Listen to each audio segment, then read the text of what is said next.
Welcome to my channel. If you want to see how I created this look, then stay tuned.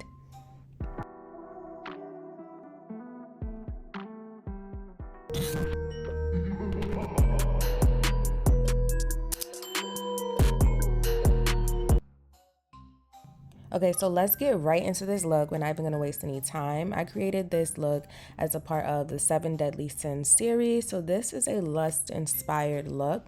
So to start, I'm just pasting on these little attachments that I created with the hot glue gun. Very easy to do. You can also use like eyelash glue or anything that you may have.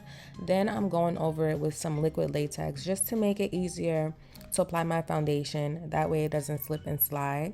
So I'm just stippling that on with a wedge, and then I'm gonna let that dry. Then I'm going in with a translucent powder just to make sure everything is fully dry and it's not tacky when it's time to apply foundation. You can honestly use any foundation for this look. I just used my Too Faced Born This Way foundation, and I'm just buffing that into the skin, making sure I'm a little bit more careful around those attachments. Okay, let's get into this eyeshadow look. So I used one palette to create this entire look, which is the Jacqueline Hill. I believe it's called the Sunset palette, but I'll link everything down in the description box. So I'm starting off with this one shade, and I'm taking a small blending brush and just putting that all over the lid. I'm not really being precise about it. I'm just preparing for my next shades. Now I'm going in with that burgundy shade, and I'm just patting that onto the lid. I'm not really buffing it out, smoking it out, just packing it onto the lid. So the next part of the eye look did not get recorded, but I continued to buff this out and smoke it out, and I ended up adding some rhinestones and graphic liner before moving on to the face. Adding my concealer into all of the high points of my face, under my eye, bridge of my nose, and my chin, and I'm just blending that out before working on our wounds. Now I'm just going in with some powdered bronzer because I still wanted this look to be very sculpted, even though it's giving glam and gore.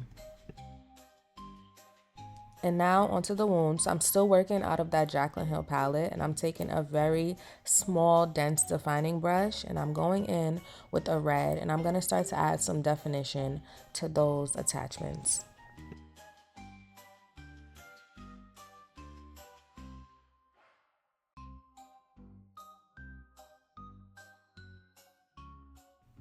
So now I'm taking red, the burgundy, and a little bit of brown with the blending brush, and I'm buffing out that red that we applied at first. You can still kind of see the outline of the liquid latex, so I wanted to make sure everything is extremely blended. So I'm just dragging that eyeshadow out to the outer edges. I'm really taking my time with this part, so going in with that dense brush, then buffing it out, and then I'm going to go in with some black as well to really add that definition.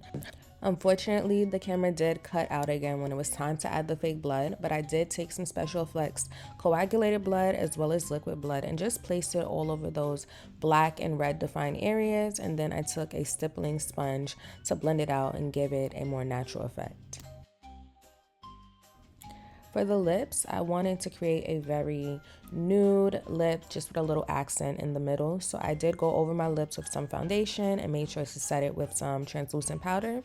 Then I applied these stickers that I found to the top and bottom of my lip. And then I took a small blending brush and I buffed that same red shade all over the lip before removing the stickers. The top lip didn't come out as defined as I would have liked, so I just took my finger, buffed out the top, and it was still perfect. And here is the finished look, you guys. I really hope you enjoyed this video. Make sure you give it a thumbs up and subscribe to my channel. I will be posting 31 days of spooky looks, so make sure you stay tuned for 31 days of glam and gore.